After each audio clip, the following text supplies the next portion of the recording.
ये एक कहानी है शहर की उन तंग गलियों की जहां अपराध की दुनिया का अंधेरा हमेशा एक रहस्य की चादर ओढ़े होता है। किरण एक साधारण पुलिस अधिकारी थी, लेकिन उसमें एक खास बात थी, उसकी कभी ना हार मानने वाली जिज्ञासा। जब शहर में लगातार 3 हफ्तों तक 3 अलग-अलग हत्याएं होती हैं और किसी भी मामले में कोई सुराग नहीं मिलता, तो केस उसे सौंपा जाता है। सभी हत्या एक ही अंदाज में की गई थी, साफ सुथरे तरीके से, बिना किसी संघर्ष के। किरण ने हर छोटी से छोटी जानकारी खंगालनी शुरू कर दी। सभी पीड़ित एक दूसरे को नहीं जानते थे, न ही उनके बीच कोई सीधा संबंध था, लेकिन किरण की सूझबूझ ने उसे एक समानता खोजने में मदद की।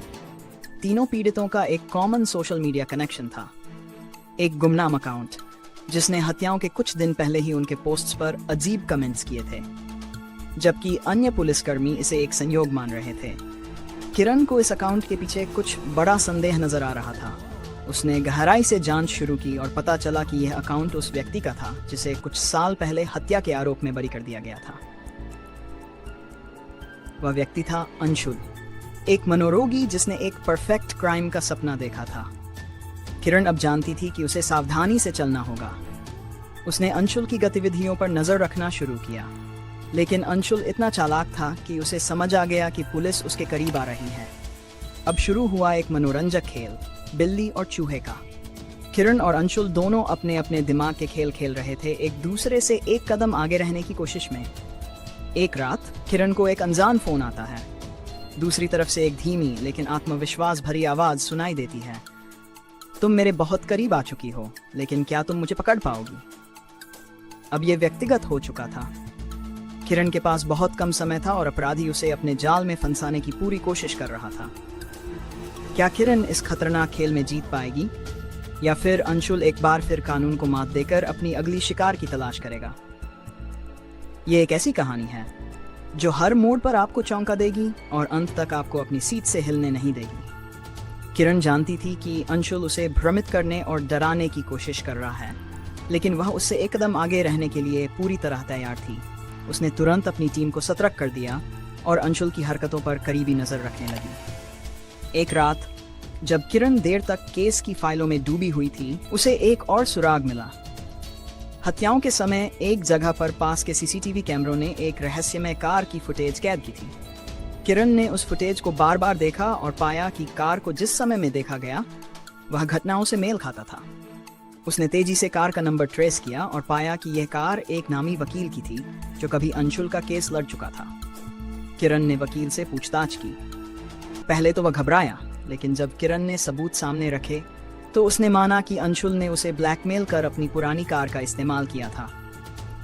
इससे किरण को यकीन हो गया कि अंशुल खुद को कानून से हमेशा एक कदम आगे रखने की पूरी कोशिश कर रहा है। लेकिन अब किरण को भी एक पक्का प्लान बनाना था। किरण ने अंशुल को पकड़ने के लिए एक जाल बिछाया। उसने नकली सुराग छोड़ने शुरू किए, जिससे अंशुल को लगे कि पुलिस उसकी चालों से भटक रही है। अंशुल ने सोचा कि किरण अब उसे नहीं पकड़ पाएगी और उसने चौथी हत्या की योजना बनानी शुरू कर दी। लेकिन इस बार किरण उसके हर कदम पर नजर रखे हुए थी। अंशुल एक सुनसान फैक्ट्री में अपनी अगली हत्या के लिए पहुंचा, लेकिन जैसे ही उसने अपने शिकार के करीब जाने की कोशिश की, अचानक चारों तरफ से पुलिस ने उसे घेर लिया। किरण ने उसकी हर चाल को पहले ही भांप लिया था। अंशुल ने भागने की कोशिश की, लेकिन वह फंस चुका था। अंततः उसे गिरफ्तार कर लिया गया। अंशुल ने हंसते हुए कहा, तुमने मुझे पकड़ा, लेकिन मैं जानता था कि तुम आओगी। यह खेल खत्म नहीं हुआ है। किरण ने उसकी ओर देखा और कहा, यह खेल अब तुम्हारे लिए खत्म हो चुका है। अंशुल को सलाखों के पीछे डाल दिया गया, लेकिन उसकी बातों ने किरण के मन में एक सवाल छोड़ दिया। क्या अंशुल के पीछे और भी कोई था? क्या यह वास्तव में अंत था या सिर्फ एक नए खेल की शुरुआत?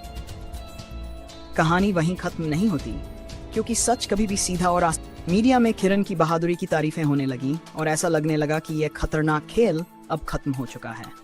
लेकिन किरण के मन में अभी भी एक बेचैनी थी। अंशुल की आखिरी बात उसके कानों में गूंज रही थी, यह खेल खत्म नहीं हुआ है। कुछ हफ्ते बीत गए और एक दिन अचानक से एक नई हत्या की खबर आई। इस बार तरीका वही था, बिना किसी संघर्ष के और हर सबूत साफ सुथरा। जिस तरह की परफेक्ट मर्डर की योजना अंशुल बनाता था, किरण को एक बड़ा झटका लगा। अंशुल तो जेल में था, तो फिर ये हत्या कौन कर रहा था? क्या कोई अंशुल का साथी जो उसके बाहर रहते हुए उसकी मदद कर रहा था, या फिर अंशुल ने किसी को अपने नक्शे कदम पर चलने की ट्रेनिंग दी थी? किरण तुरंत इस नए केस की जांच में जुट गई। इस बार उसने मामले को और गहराई से खंगाला। वह हर छोटी से छोटी कड़ी को जोड़ने की कोशिश कर रही थी, लेकिन कोई ठोस सुराग नहीं मिल रहा था। हत्या का पैटर्न वही था, लेकिन हर बार कोई नई चाल, जैसे हत्यारा जानता हो कि पुलिस कैसे काम करती है। तभी किरण को अंशुल से जेल में मिलने का ख्याल आया। वह सीधा अंशुल के पास गई और उसे सीधे सवाल किया, ये सब कौन कर रहा है? तुम्हारे साथ कौन है? अंशुल ने एक रहस्यमयी मुस्कान के साथ कहा, तुम अब भी समझ नहीं पाई किरण, मैं तो बस एक प्यादा था। असली खिलाड़ी अब खेल में उतरा है। वह कोई आम इंसान नहीं है, बल्कि वह हर कदम तुम्हारे सामने है और तुम उसे पहचान भी नहीं पाई। किरण अब और ज्यादा उलझन में थी। उसे समझ में नहीं आ रहा था कि अंशुल किसकी बात कर रहा है। तभी एक रात जब वह केस की फाइलों में खोई हुई थी, उसे एक नाम पर नजर पड़ी, विक्रम शर्मा। वह साइकोलॉजिस्ट जिसने अंशुल का केस देखा था और कोर्ट में गवाही दी थी कि अंशुल मानसिक रूप से अस्थिर है। विक्रम अंशुल के दिमाग को सबसे बेहतर तरीके से समझता था और उसके साथ घंटों बिताकर उसने अंशुल की मानसिकता को अपने फायदे के लिए इस्तेमाल करना शुरू कर दिया था। किरण ने विक्रम की जांच शुरू की। धीरे धीरे उसने पाया कि विक्रम ही असली मास्टरमाइंड था। उसने अंशुल को अपने इशारों पर नचाया और अब खुद परफेक्ट मर्डर का खेल खेल रहा था। एक साइकोलॉजिस्ट होते हुए भी कानून को चकमा देने के लिए अपनी बुद्धि का इस्तेमाल कर रहा था। अब किरण को विक्रम को पकड़ना था, लेकिन ये इतना आसान नहीं था। विक्रम बेहद चालाक था और उसके पास पुलिस की हर चाल से बचने की योजना थी। लेकिन किरण ने एक और जाल बिछाया। उसने विक्रम की ही मानसिकता का इस्तेमाल किया। उसने विक्रम को यह सोचने पर मजबूर किया कि वह उसके खेल में फंस चुकी है, और फिर एक फेक केस तैयार किया जहां विक्रम खुद को एकदम सुरक्षित समझ रहा था। अंत में किरण ने विक्रम को रंगे हाथों पकड़ लिया, उसके अपने ही प्लान में। विक्रम को जेल भेज दिया गया और अंशुल के साथ उसके संबंधों का पर्दाफाश हो गया। लेकिन इस पूरी जांच ने किरण को एक सच्चाई सिखाई। अपराध की दुनिया में सिर्फ गुनहगार ही नहीं, बल्कि कई बार वह भी मास्टरमाइंड हो सकता है जो सबसे अधिक समझदार और भरोसेमंद दिखता है। अब यह कहानी आखिरकार खत्म हो चुकी थी, लेकिन किरण के दिमाग में यह बात हमेशा के लिए बैठ चुकी थी कि कोई भी केस उतना सरल नहीं होता जितना वह दिखता है।